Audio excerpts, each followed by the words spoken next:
नमस्कार साथियों, मैं अनूप सिंह आपका स्वागत करता हूं अपने यूट्यूब चैनल जो विद अनूप पर।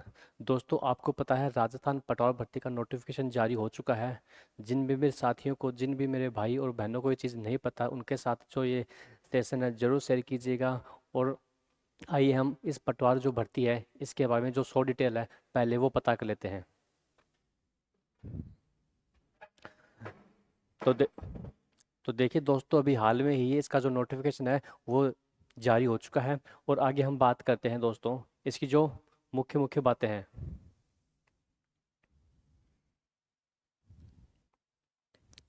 तो सबसे पहले हम बात दोस्तों तो सबसे पहले हम दोस्तों बात करते हैं इसके जो फॉर्म अप्लाई होने की जो डेट है वो।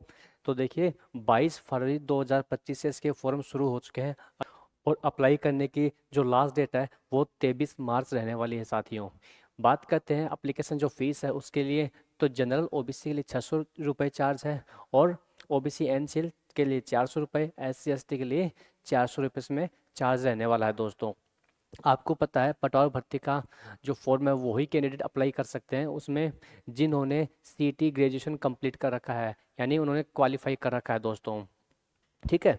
और उसका भी हाल में ही रिजल्ट आ चुका है, आप चेक कर लीजिए। मैं उम्मीद करता हूँ मेरे जितने भी साथी हैं उन्होंने सीटी ग्रेजुएशन क्लियर कर रखा है। लेकिन आपको एक चीज़ बता देता हूँ, जो यहाँ पर चार्ज दे रखा है, आप लोग सोच रहे हो कि जब भी हम फॉर्म अप्लाई करेंगे तब आपको ये चार्ज पे करना पड़ेगा साथियों। ऐसा नहीं है। जब भी आपने सीटी का फॉर्म भरा था तब आपने वन टाइम पेमेंट किया था। आपको याद होगा, आप जिस भी श्रेणी से बिलोंग करते हो आपका 600 रुपये या 400 रुपये जो भी चार्ज कटा है वही आपकी फ़ीस रहेगी दोस्तों। यानी कि जब भी आप ये फॉर्म अप्लाई करोगे इसमें आपका कोई चार्ज नहीं लगेगा। हालांकि जो ई मित्र वाला है वो फॉर्म अप्लाई करेगा उसका अलग से चार्ज लगेगा कि 50 रुपये, 100 रुपये जो भी आपका चार्ज रहेगा। उसके अलावा फीस, जो फॉर्म की फ़ीस है वो बिल्कुल फ्री रहेगी आपके लिए। ठीक है। मान लीजिए आपने फॉर्म भरते समय, आगे हम बात करते हैं कि आपने फॉर्म भरते समय आपके जो डिटेल है उसमें कुछ गलती कर दी, आपके नाम में, माताजी के नाम में, पिताजी के नाम में, डेट ऑफ बर्थ है, आपका जो लोकेशन है, सेंटर एग्जाम है, जो भी आपने कहीं गलती की है साथियों, तो उसको जब आप करेक्शन करोगे उसका, तो आपको पता है उसमें आपको 300 रुपये का चार्ज पे करना पड़ेगा। ठीक है। आगे हम बात करते हैं थोड़ी सी साथियों, सबसे पहले एज की। आपको पता है दोस्तों, राजस्थान की या स्टेट की या सेंटर की जो भी अपनी वैकेंसी होती है उनमें जो मिनिमम एज होती है वो होती है 18 वर्ष। ठीक है। उसके अलावा मैक्सिमम तो 20 है, किसी में 25 है, सबका अलग अलग रहता है, किसी में 30 साल है, किसी में 40। लेकिन हम बात कर रहे हैं पे पटवार भर्ती का, तो पटवार भर्ती के लिए जो मिनिमम और मैक्सिमम एज है वो रहेगी आपकी 18 से 40 वर्ष। ठीक है। अभी हालांकि ये 3 साल से वैकेंसी आई नहीं है, तो आपकी जो भी सीमा है एज की, जितनी भी आपकी एज हो चुकी है उसमें 3 साल की और छूट रहेगी आपको। वैसे आपको पता है एस सी एस टी और जो ओबीसी हैं उनको अलग से 3 साल और 5 साल की छूट मिलती है, तो वो तो इसमें रहेगी। उसके अलावा इसमें 5 साल, इसमें 3 साल की और छूट मिलेगी आपको। ठीक है साथियों। आगे हम थोड़ी सी और डिटेल्स से आपको दिखा देते हैं। और जो डेट है वो भी आप ध्यान रखिएगा कि जो एज लिमिट है वो इसके बीच, यानी कि 1 जनवरी 2026 के बीच में आपकी 18 से 40 के बीच में होनी चाहिए साथियों। अब बात करते हैं पोस्ट के बारे में। तो इसमें जो टोटल पोस्ट है दोस्तों वो है 2020 पोस्ट, यानी कि अपने जो इसमें वैकेंट, शायद पिछली बार मैंने बताया था अपने वीडियो में कि 1960 के आसपास वैकेंसीज में आउट होंगी, लेकिन वही हुआ, बस थोड़ी सी अपनी पोस्ट ज़्यादा बढ़ा दी है, यानी 2020 पोस्ट आपको इसमें मिलेंगे। ठीक है।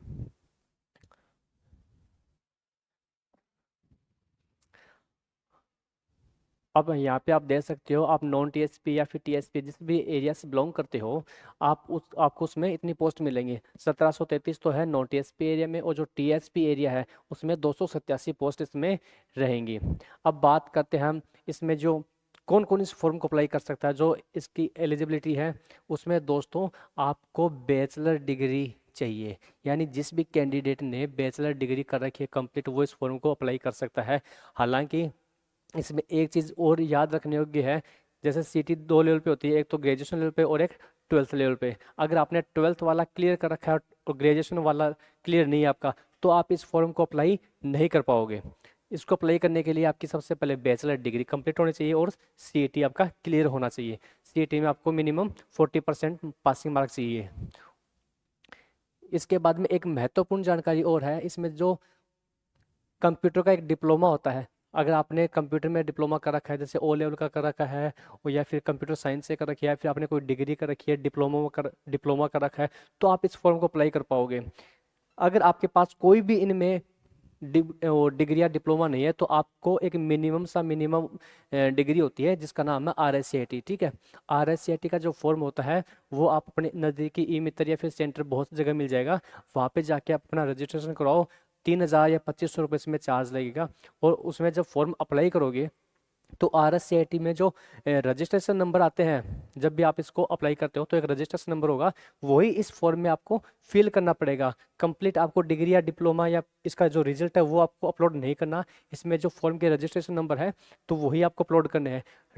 और जो फॉर्म है वो आपको तब चाहिएगा जब आप इस फॉर्म को आपकी एग्जाम हो जाएगी, आपके डॉक्यूमेंट वेरिफिकेशन जब होंगे, तब आपको इस डिग्री की ज़रूरत पड़ेगी। हालांकि नहीं है तो आप अपने नज़दीकी एरिया में किसी भी सेंटर पे जाओ और वहाँ पे अपना RSCIT में अपना रजिस्ट्रेशन करवा लो। महिलाओं के लिए जो RSCIT है वो बिल्कुल फ्री रहती है। ठीक है, आपको पता है। थोड़ी सी हम और डिटेल से बात करते हैं इसके बारे में। ये तो मैंने आपको एक शॉर्ट नोटिफिकेशन दिखाया है जिसमें आप इसकी जो जानकारी है वो देख सकते हो। आगे हम बात करते हैं इसके नोटिफिकेशन की, उसमें क्या क्या महत्वपूर्ण बातें आपको देखने को मिलेंगी। तो ये देखिए, आपको स्क्रीन क्लियर दिखाई दे रही होगी शायद।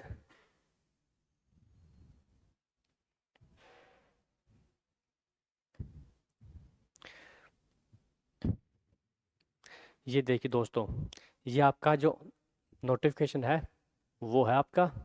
और इसमें मैं आपको जो मेन प्रक्रिया है, जो मेन बातें हैं, वही आपको मैं बताऊंगा।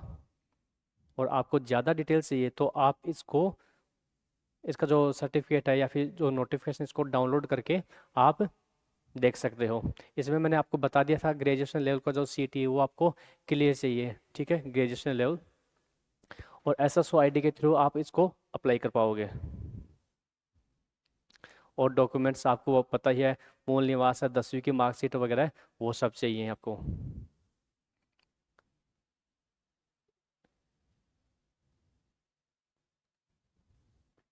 मैंने आपको बताया था कि एक बार ये पंजीयन शुल्क, मैंने आपको बताया था आपको वन टाइम रजिस्ट्रेशन करवाना पड़ेगा, यानी OTR। आपने पहले जब फॉर्म भरा था तब जो 400 या 600 रुपये जो चार्ज लगा था वही होगा, उसके अलावा आपका कोई चार्ज नहीं है इसके अलावा इसमें।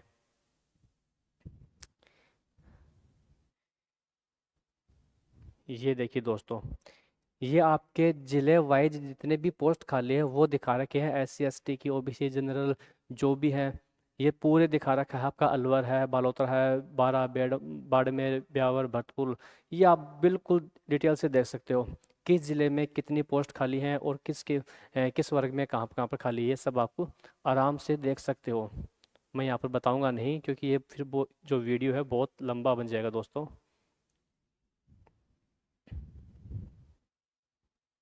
इसमें एक चीज़ और, आपका एक जो पॉइंट है वो रह गया, पॉइंट 5।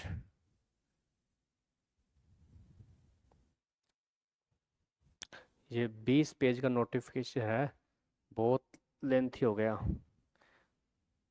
इसमें जो मूलभूत जानकारी वो तो आपको पता ही है। इसमें जैसे कोई खिलाड़ी है तो उनको अलग कोटा मिलेगा, ये सब कुछ 20 में दे रखा है, तो वो तो आप सब आराम से देख सकते हो। थोड़ा सा हम आगे चलते हैं, एक बात करते हैं वेतन की। ठीक है दोस्तों, तो इसका जो वेतन है दोस्तों वो आपका रहेगा लेवल 5 का। ठीक है, लेवल 5 का आपका वेतन रहेगा। पात्रता मैंने आपको बताई दी है, इसमें ग्रेजुएशन पास होना चाहिए, और आपकी जो नागरिकता है, भैया आप भारत के हो, नेपाल के हो, वो सब छोटी छोटी जो डिटेल्स है वो आपको पता है।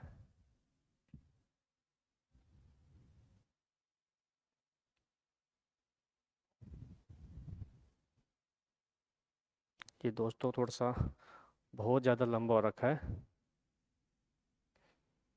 अपने को इतना देखना नहीं। हाँ, और देखो दोस्तों, एक चीज़ और बता दें, इसमें कुछ आपको वो डिटेल दे रखी है कि जब भी आप अपनी फ़ोटो क्लिक करवाओ तो फ़ोटो आपको कम से कम 1 माह पुरानी होनी चाहिए। ऐसा नहीं 6 महीने या साल भर आप पुरानी फ़ोटो लगा रहे हो। तो फ़ोटो आप अभी लेटेस्ट फ़ोटो बनवाकर वो आपको अपलोड करनी है, ठीक है। आवेदक का चेहरा कम से कम 50% जगह घेरना चाहिए। वो सब आपको जो फोटोग्राफर वो आपको बता देगा, ठीक है। ये लीजिए।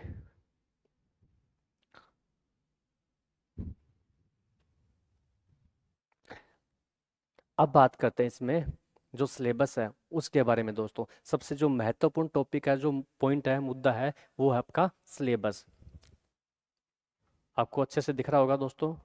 देखिए, इसमें जो सब्जेक्ट है, देखो आपका इंडिया का है जो लेवल, इंडिया जो लेवल है ना, उसमें आपको क्या क्या दे रखा है कि जनरल साइंस आपका, हिस्ट्री है, पॉलिटी है, ज्योग्राफी है, और आपका जनरल नॉलेज है, और आपका करंट अफेयर्स है, ठीक है। ये आपका जो वेटेज है वो आपको इस टोटल में से 25% आपका अप्रोक्स वेटेज रहेगा, जिसमें आपको 38 क्वेश्चन आपसे इसमें पूछे जाएंगे, और जो आपके मार्क्स होंगे वो 76 के, यानी 76 नंबर के आपको मार्क्स मिलेंगे इसमें।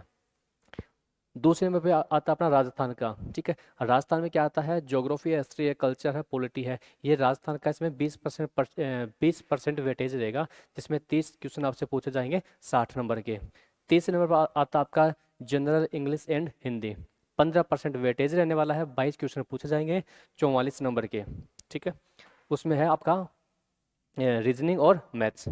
रीजनिंग और मैथ्स का 30% वेटेज रहेगा, जिसमें आपको 45% आपको पेपर में मिलेंगे, और 90% होंगे आपके, सॉरी 90 मार्क्स के होंगे।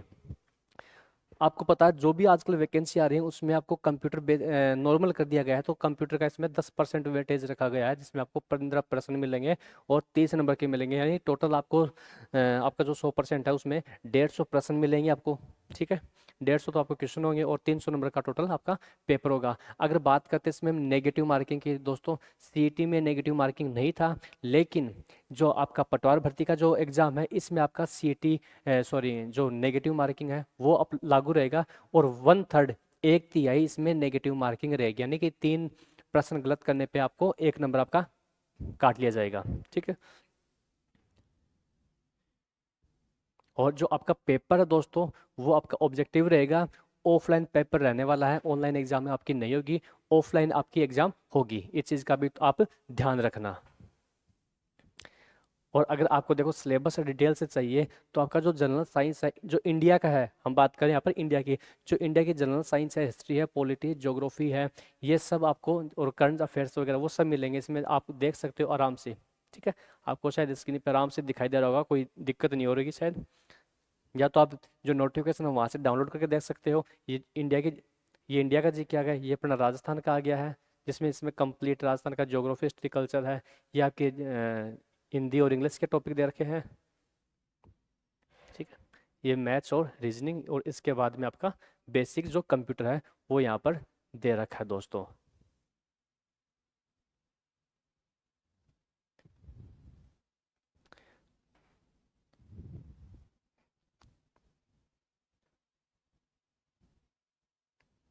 अब आजकल एक नया पैटर्न और लागू कर दिया, ऑफलाइन जितनी भी अपनी एग्जाम है, वनडे एग्जाम, उनमें एक और लागू किया है, वो आपको वो दिखाता हूँ मैं, कि प्रत्येक प्रश्न के 5 विकल्प ABCDE होंगे। यानी पहले अपने पास 4 ऑप्शन रहते थे ABCD, और इस बार क्या है, अब 5 होने लगे। अगर आपने कोई भी क्वेश्चन नहीं, अगर आपको नहीं आता, आप तो, अगर आप उसको छोड़ रहे हो, उसका सही आंसर नहीं पता है, तो आप क्या करोगे, जो ऑप्शन ई है वो आपको फिल करना पड़ेगा, ठीक है। ये आपको ध्यान रखने वाली बात है, सबसे अहम बात है।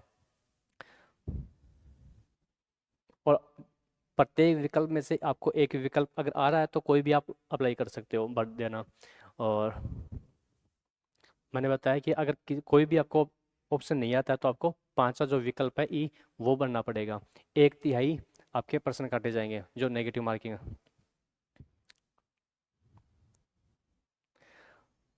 यदि पांचों विकल्पों में से किसी को भी गहरा नहीं किया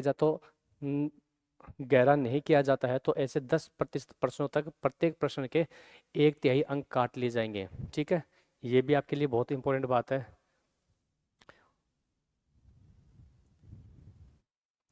प्रश्न पत्र हल करने के बाद अभ्यर्थी को 10 मिनट एक्स्ट्रा मिलेंगे, वो चेक करने के लिए भाई आपने वो सारे गोले फिल कर दिए या नहीं किए, ठीक है। तो दोस्तों ये आपका जो बतौर भर्ती का नोटिफिकेशन था वो मैंने आपको डिटेल से दिखा दिया है। इसके फॉर्म कब शुरू हो रहे हैं, कब ख़त्म होंगे, इसकी फ़ीस कहाँ है, कितनी लगेगी, और जो इसमें जो सिलेबस है वो कितना रहने वाला है। मैंने दोस्तों आपको ए से लेकर जेड तक इसको जो डिटेल है वो आपको भर बता दी है। फॉर्म भरने से पहले आप एक बार खुद भी नोटिफिकेशन को चेक करो। जहाँ भी आपको डाउट हो तो कमेंट करके पूछ सकते हो, या फिर अपने जो नज़दीकी ई मित्र वहाँ से आप संपर्क कर सकते हो। और दोस्तों ऐसी ही वीडियोस देखने के लिए हमें फॉलो जरूर करें। और अपने साथियों को ये सेशन जरूर शेयर कीजिएगा। कमेंट करके बताएं आपको वीडियो कैसा लगा, और हमारे चैनल को सब्सक्राइब करना ना भूलें। जय हिंद, जय भारत।